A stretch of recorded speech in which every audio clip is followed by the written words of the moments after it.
Merhaba sevgili ve değerli öğrencilerimiz. Yine Türkçe dersiyle 9. sınıf 1. ders olarak birlikteyiz. İlk dersimizde konunun başlangıcında dil bilgisi konularında bizde fiilimsi ya da eylemsi konusu var. Fiilimsi ya da eylemsi. İkisi de hangisini söylesek doğru olur. Fiilimsi ya da eylemsin ne olduğunu bir anlayalım. Tanımına bakalım. Fiillerden türeyerek. Bakın ne diyor? Fiillerden türeyerek. Yani fiillerden meydana gelmiş. Fiillerden türeyerek. Cümle içinde ad, sıfat, zarf. Ad, sıfat, zarf olarak kullanılan sözcüklerdir. Yani şöyle bakalım. Fiillerden türe. Yani fiillerden türemesi lazım. Yani fiillerden meydana gelmesi lazım. Ne oluyor içinde? Ad, sıfat, zarf olarak kullanılan sözcüklerdir. Kullanılan kip ekleri almayan sözcük türleridir. Yani eğer fiilimsi ne yapıyorduk? Fiilimsi fiil olması lazım. Eylemsi yani fiilden, eylemden türemesi lazım. Yani fiilin bir parçası olması lazım. Nasıl? Fiille, fiilimsi ya da eylemsiyle eylemi ayırt edebiliriz. Dikkat. Bak ne diyor? Kullanılan kip ekleri almayan sözcük türleridir. Yani ne diyor? Kip ekleri. Eğer bir fiil kip eki alıyorsa, yani dedik ya dı, di, du, dü, acak, ece, mış, mış, herhangi fiil ekleri, kip ekleri alıyorsa biz ona ne diyoruz? Fiil diyoruz, yüklem diyoruz ya da eylem diyoruz. Ama eğer almayan fiil varsa, eğer fiilimiz var, kip ekleri almıyorsa o zaman nedir? Almamışsa o zaman ona fiilimsi ya da eylemsi diyoruz. En önemli kurallardan biri şu. Bunlara dikkat edelim. Pardon. Bunlara dikkat edelim. Bak. Fiilimsi bulmada 4 altın kural. Bak. Şu önemli, dikkat edin arkadaşlar. Bunu bildiğiniz takdirde diğerleri hemen bulup çeşidini belirleyiz. Birinci ne diyor? En başta yüklemi bulunuz. En başta yüklem buluruz. Yüklem her zaman nedir? Yüklem her zaman cümlenin, her zaman çoğunlukla öyle diyelim. Çoğunlukla cümlenin sonunda olur. Cümlenin sonunda olur. Tek tek şu cümleye bakalım. Birinci, Cem koşarak eve geldi. En başta yüklem bulunuz. Geldi, yüklem. Bak, gel fiil kökü. Dı, di, du, dü, görülen geçmiş zaman eki. Ya da bilinen geçmiş zaman eki. Yüklemi bulduk. İkinci, ma ve olumsuzluk ekini almalıdır. Bak. Kaç kere? Şimdi şunu bittik. Şunu yaptık. 1, 2, 3. 3 tane kelime var. Hangisi olumsuzluk eki ma ve alıyorsa, anlam taşıyorsa o eylemsidir. Örnek. Cem, cema. Olur mu? Hayır. Bu değil. Koşarak, koşmayarak. Bak. Koşarak, koşmayarak. O zaman bu nedir? Bu fiilimsidir. Fiilimsimiz burada. Eve, evme, eveme. Bak bir anlam taşımıyor. O da değil. O zaman bizim fiilimsi nedir? Koşarak, koşmayarak. Bak mame olumsuz ekini almalıdır. 3. Bazen de mame ile olmadığı gibi yargı bildirmelidir. Bir bildirim olmalıdır. 4. Fiilden türemelidir. Bak koşarak, koşmak. Hangi eki almış? Arak. Arak eki almış. Bak koşmak fiil. Bu fiil. Ne diyor? Fiilden türeyerek. Yani fiilden türemiş. Fiilden çıkmış. Bak koşarak. Eğer kip eki mesela koşacak, koştu, koşuyor olduğu zaman bu fiildir. Eylemsi değil. Yani fiilimsi değil bu. Bu yüklem olur. O zaman koşarak nedir burada? Burada fiilimsi komple. Fiilimsi olarak gösterilir. İkinci örneğe bakalım. Sizinle tanışmayı çok isterim. Sizinle tanışmayı çok isterim. Yüklemi bulabilmek için birincisi şahıs eki alması lazım. Şöyle yazayım. Şahıs eki alması lazım. Bu bir. İkinci, bu yüklemi bulmak için.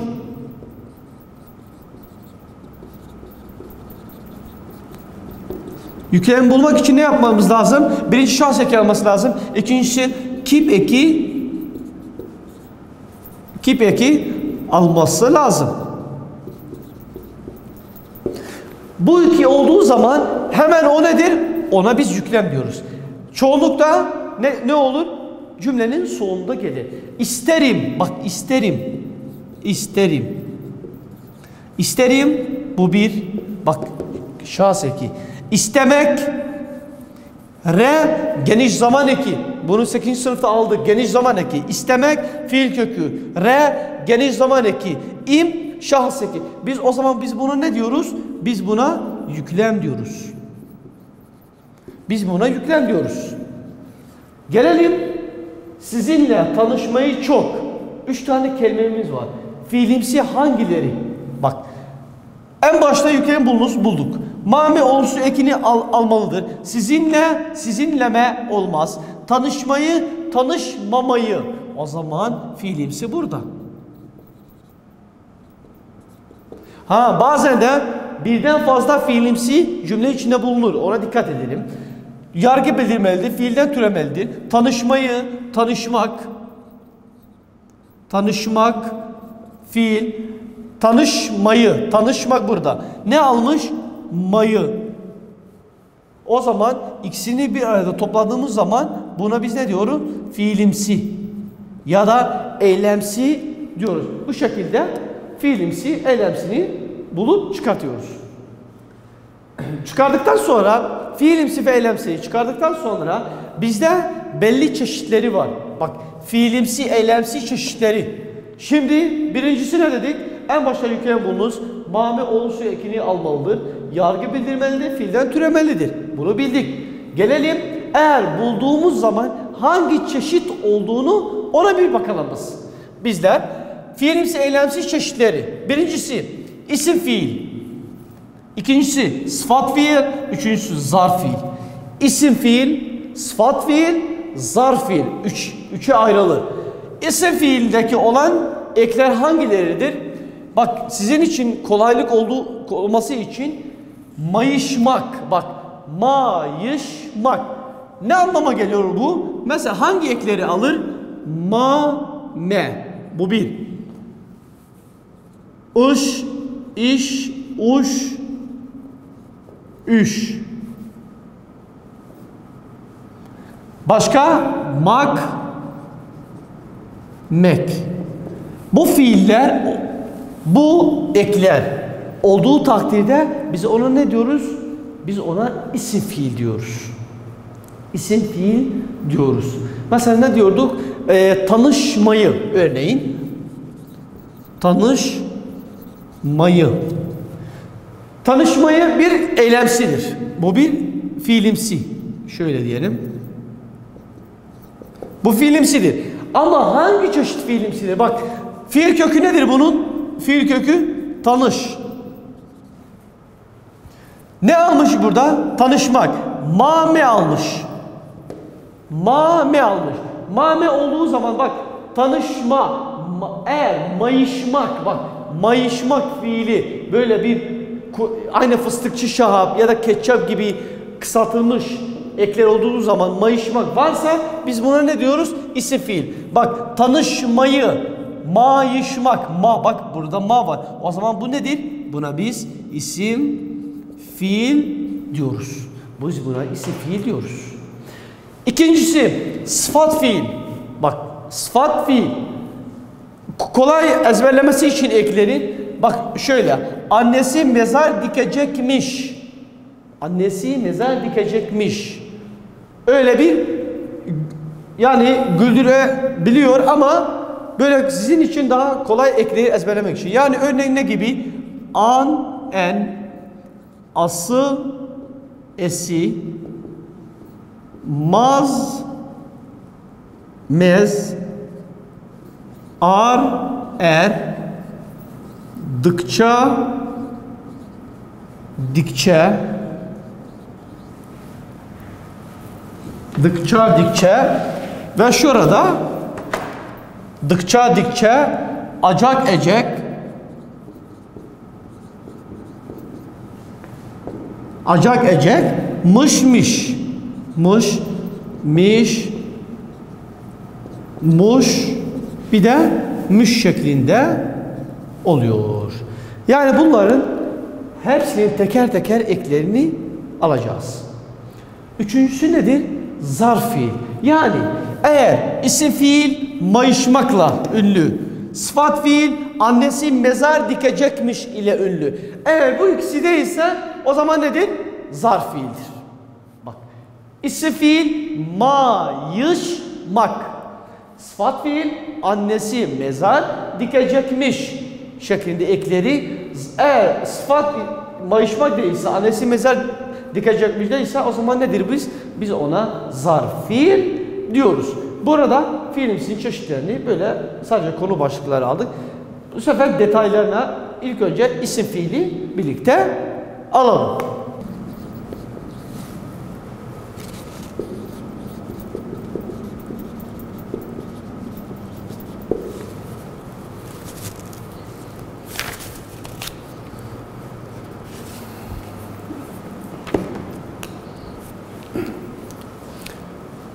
Evet öğrenciler, biz dediğimiz gibi fiilimsi, eylemsi, isim fiil, ilk çeşidi isim fiili hangi çeşit olduğunu mayışmak, me yani sizin için kolay olması için iş, uş, bir de üç şeklinde. Bu da mek ekleriyle bulunuyor. Bildiğimiz gibi ilk önce ne yapıyorduk? Yüklem buluyorduk. İkincisi, mame olumsuz eki alan sözcük kelime olarak fiilimsi olarak işaretliyorduk. Bir yargı bildirmelidir, bir de fiilden türemelidir. Onlara dikkat edelim. İlk önce mek ekini alalım. Mek ekini alalım. Örnek bu okuldan ayrılmak istemiyorum. Bu okuldan ayrılmak istemiyorum. Hemen bunun yüklemini bulalım. Bak istemiyorum yüklemdir. Neden? Kişi eki bir de yor eki aldığı zaman biz buna ne diyoruz? Yüklem. İlk önce yüklemi bulduk. Gelelim. Hangisi mame olumsuz eki alıyorsa o fiilimsidir. Buma olmuyor. Okuldan, okulmadan. Bak bir anlam taşımıyor. Ayrılmak, ayrılmamak. Bak o zaman bu nedir? Bu eylemsi. Ya da fiilimsi yazalım. Fark etmez. Fiilimsi. Ama hangi çeşit fiilimsi? Hemen şu aklımıza şu takılsın. Mayışmak. Var mı yok mu? Evet, ayrılmak. Bak mak eki var burada. O zaman biz buna ne diyoruz? Fiilimsi çıkardık. Çeşidi nedir? İsim, fiil. Şu şekilde çeşidi belirledik. İkinci cümle. O talihsiz olaydan sonra kimseye görülmek istemiyordu. Kimseye görmek istemiyordu. Hemen istemiyordu yüklem. Tamam. Gelelim mame ekini alana ona biz fiilimsi diyoruz. Oma olmaz. Talihsiz, talihmasiz olmaz. Olaydan yani fiilden de türemeli. Bak talih isim, olay bir isim, sonra o da bir isim. Kimseye bak. Kimseye kim? O da burada bir zarf. Görünmek, görünmemek. Bak o zaman mek burada bir de buna fiilimsi diyoruz. Hangi çeşit fiilimsi? İsim, fiil. İsim fiili diyoruz. İkinci eke gelelim. İkinci ekimiz mame. Bir de me. Bak ne diyoruz? Mayışmak. Mak aldık. Şunu aldık. Gelelim mame. Hafta sonu balık tutmaya gideceğiz. Gideceğiz. Yüklem. Y harfiyle gösterelim. Hafta isim, sonu isim, balık isim. Tutmaya, tutmak. Bak burada bir fiil var. Ama fiil mi ya da eylemsi mi? Tutmaya. Bak mame. O zaman biz buna ne diyoruz? Fiilimsi diyoruz biz buna. Bak tutmaya, tutmamaya. Tutmamaya. O zaman fiilimsi. Hangi çeşit? İsim, fiil diyoruz buna. İkinci cümle. Güçlü olduğu için duvar kırma işini sana veriyorlar. Veriyorlar yüklem. Güçlü isim mi fiil mi? İsim. Olduğu olmak diyorsun burada. Olmaz. Olduğu burada olmaz isim. İçin edat. Duvar. Duvar bir isim. Kırma. Kırma işini sona veriyorlar. Kırma. Kırmak. Bak burada ne diyor? Kırmak. Bu fiilimiz kırma. Mame almış. Kırma. Mayışmak. Var mı yok mu? Mame. O zaman bu fiilimsi. Hangi çeşit? İsim, fiil. Gelelim diğer eki. Uş, iş, uş, üş ekine. Örnek, yolun trafiğe kapatılmayışı büyük bir felakete yol açabiliyor. Açabilir. O zaman bu yüklem. Yüklem olduğu zaman fiilden türeyen, yani fiil ek alan. Ona yolun olmaz, yolunlama olmaz. Trafiğe trafik isim. Kapatılmayışı, kapatılmamayışı. Bak olumsuz oluyor. O zaman olumsuz olduğu zaman biz buna ne diyoruz? Fiilimsi diyoruz. Hangi çeşit? İsim, fiil. Büyük isim, bir isim, felaket, yol. Bunlar hepsi bir isim. Yani fiilden türememiş. O zaman biz buna ne diyoruz? İsim, fiil, eylemsisi. Törenden mehter takımının geçişini hayranlıkla izledik. İzledik, yüklem. Törende, tören isim. Mehter isim. Takımının, takım isim. Geçişini, geçmeyişini. Bak geçişini şöyle olumsuz yaparız. Bak geçişini, geçmeyişini. Eğer mame ile olumsuz oluyorsa biz ona ne diyoruz? Bu fiilimsidir. Ama hangi çeşit fiilimsidir? Mayışmak, ış, iş, uş, üş. Bak ış var. O zaman biz buna ne diyoruz? İsim, fiil diyoruz arkadaşlar. Böylelikle isim, fiil konusunu ve cümlelerle teker teker anlattık. Gelelim ikincisi. Sıfat fiil. İkincisi sıfat fiil. Sıfat fiili nasıl?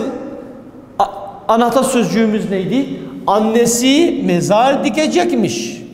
İlk önce ne alıyorduk? An, en. Bakalım. Maçın ortasında yırtılan eşofman yüzünden rezil oldum. İlk önce ne buluyorduk? Yüklem.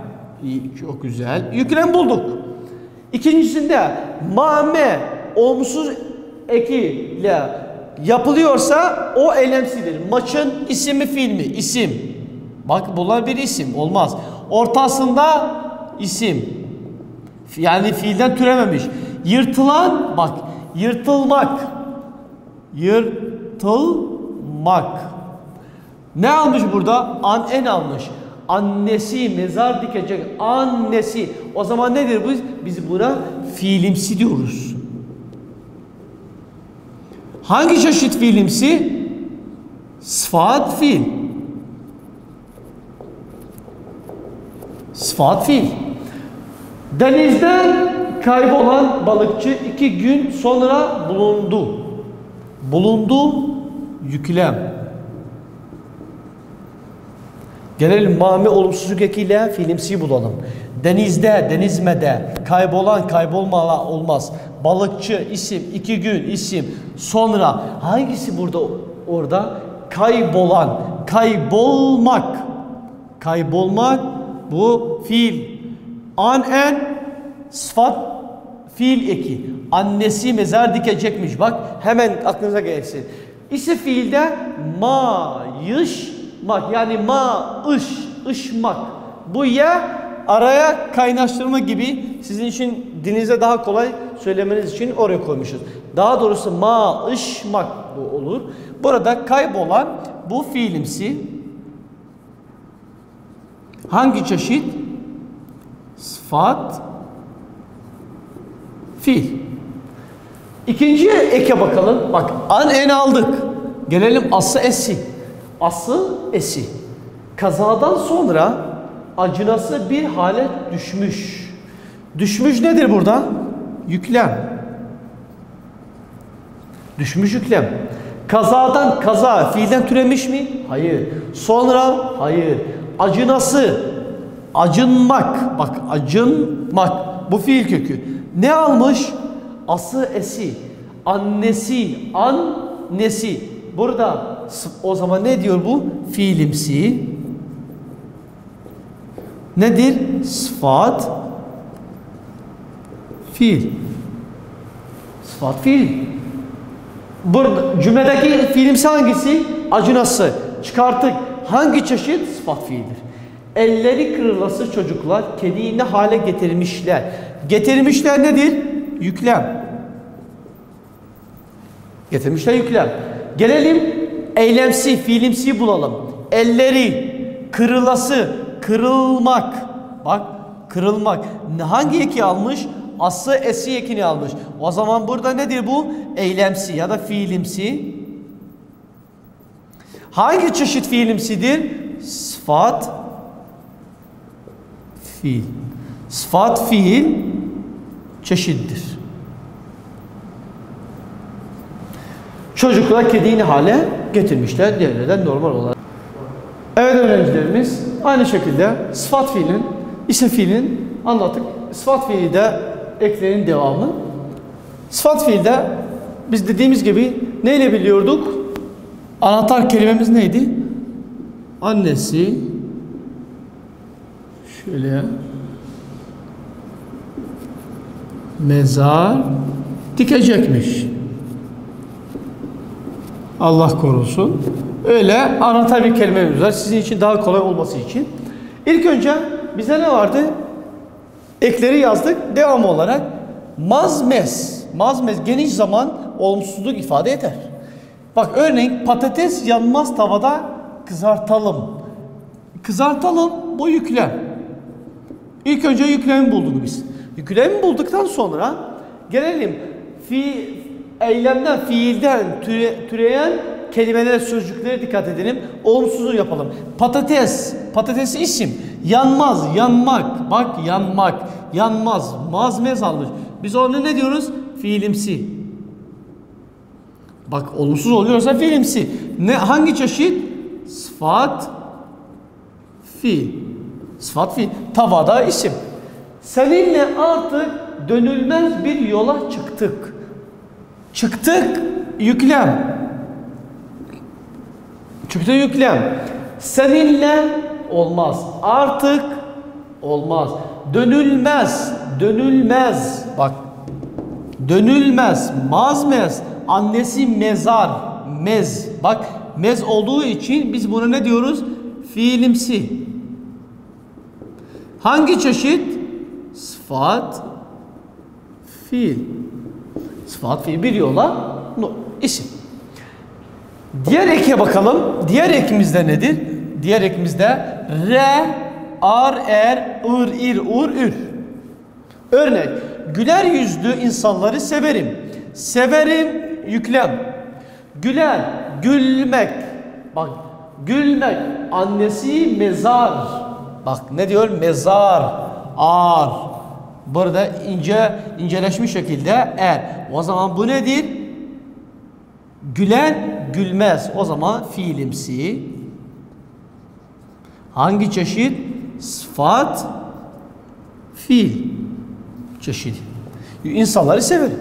Marketten hep bilinir markaların peynirlerini alırım. Alırım yüklem.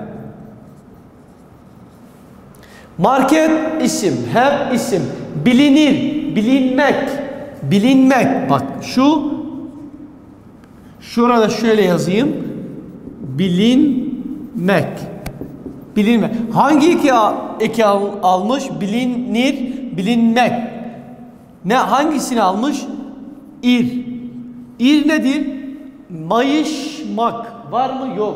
Annesi mezar dikecekmiş. Ar er. Orada geniş zaman ifade ediyor. Dikkat edin. Geniş zaman.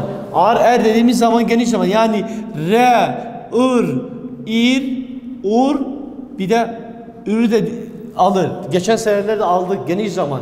Bilinmek. Yani ne olmuş onu sonra? Bilinir. Yani fiilden türemiş. Doğru. Makmiyek ya da mame olumsuz eki alıyor. Bilinir, bilinmez. O zaman biz buna ne diyoruz? Fiilimsi. Hangi çeşit fiilimsidir? Sıfat fiil. Neden sıfat fiildir? Annesi mezar dikecekmiş eklerinden oluyor. Diğer bir eke bakalım. Dık, dik, duk, dük, bir de tık, tik, tuk, tük ekleri. Fıstık şahı olduğu zaman T'leri alır. Normal olduğu zaman, sert ünsüzlerle olduğu zaman T'leri alır. Normal olduğu zaman D'leri alır. Örnek, sevdikleriniz için ölümü göze almaz mısınız? Almaz mısınız? Komple biz buna ne diyoruz? Yüklem diyoruz. Biz buna yüklem diyoruz. Gelelim sevdikleriniz. Sevdikleriniz, sevmedikleriniz. Bak, sevdikleriniz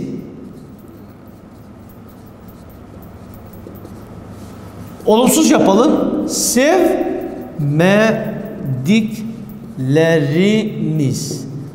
Oluyor mu olmuyor mu? Evet oluyor. O zaman biz bunu ne diyoruz? Fiilimsi. Hangi çeşit fiilimsidir?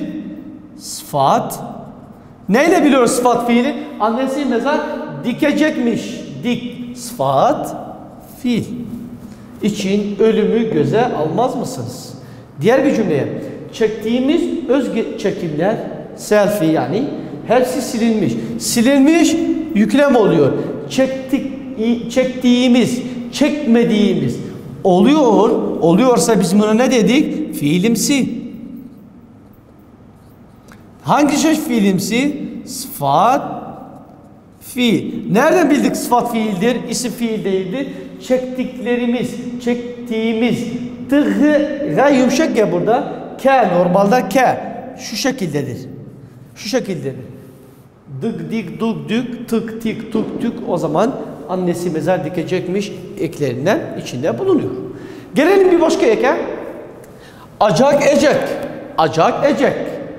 Bak aldanmayın gelecek zaman ifade etmiyor. Ne zaman? Eğer şahs eki alıyorsa o zaman gelecek zaman ifade ediyor. Yani bir fiildir. Eylemsi ya da fiilimsi değildir. Köye yapılacak yol için şehirden birçok iş makinesi geldi. Geldi hemen bundan yüklem yaz. Geldi. Gel fiil kökü. Dı göğlen geçmiş zaman ya da bilinen geçmiş zamandaki köye olumsuz yapılıyor mu? Yapılacak. Yapılacak, yapılmayacak. Biz buna fiilimsi diyoruz. Ya da eylemsi diyoruz. Hangi çeşit? Yapılacak. Annesi mezar dikecek. Dikecek. Pardon. Dikecek böyle yazıyor. Dikecekmiş. O zaman burada var. Biz buna sıfat, fiil çeşitlerinden diyoruz. Diğer bir ekimiz en son ek mış, miş, muş, müş ekleri. Örnek bu konu hakkında yayımlanmış tüm haberleri toplamalıyız. Toplamalıyız. Yüklem. Yüklem. Bu konu hakkında bu isim, bu işaret, konu isim hakkında yayımlanmış, yayımlanmamış. Şu şekilde olumsuz oluyor. Yayımlanmamış. Bak oluyor mu? O zaman biz buna ne diyoruz? Fiilimsi. Hangi çeşit? Annesi mezar dikecekmiş. Yayımlanmışmış. O zaman sıfat, fiil, eki. En son cümlemiz ağaçtaki olgunlaşmamış meyveleri yediği için gün boyu karnı ağırdı. Ağırdı yüklem. Yani fiil, yüklem, fail. Ağaçtaki olgunlaşmamış. Bak kendisi nedir? Olgunlaşmak. Olgunlaşmak. Olgunlaşmak. Ne almış? Bir de mış almış. Olgunlaşmak. Olgunlaşmamış. Mış eki burada var mı? Annesi mezar dikecekmiş. O zaman biz buna ne diyoruz? Fiilimsi. Hangi çeşit? Sıfat, fiil. Böylelikle fiilimsi, eylemsi konusunun hem isim fiil hem de sıfat fiilinin bütün eklerini teker teker alarak anlatmış bulunmaktayız. Kısa bir özet geçersek, fiilimsileri nasıl bulabiliriz? İlk önce altın kural neydi? Bir, yüklemi bulmak zorundayız. İki, mame olumsuz eki ile yapılan sözcükler eğer uyuyorsa, anlam taşıyorsa biz ona ne diyoruz? Fiilimsi, eylemsi diyoruz. 3. Bir yargı bildirmelidir. 4. Fiilden türemelidir ya da eylemden türemelidir.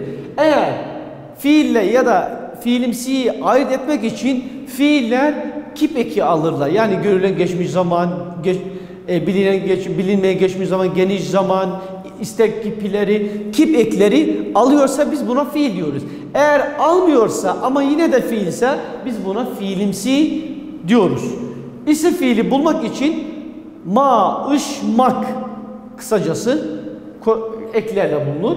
Sıfat fiilleri annesi mezar dikecekmiş şeklinde kısaltılmış ekleri şu şekilde anlatır. Böylelikle bugünlük birinci dersimiz Türkçe 9. sınıfın sonuna geldik. Herkese teşekkürler, saygılar.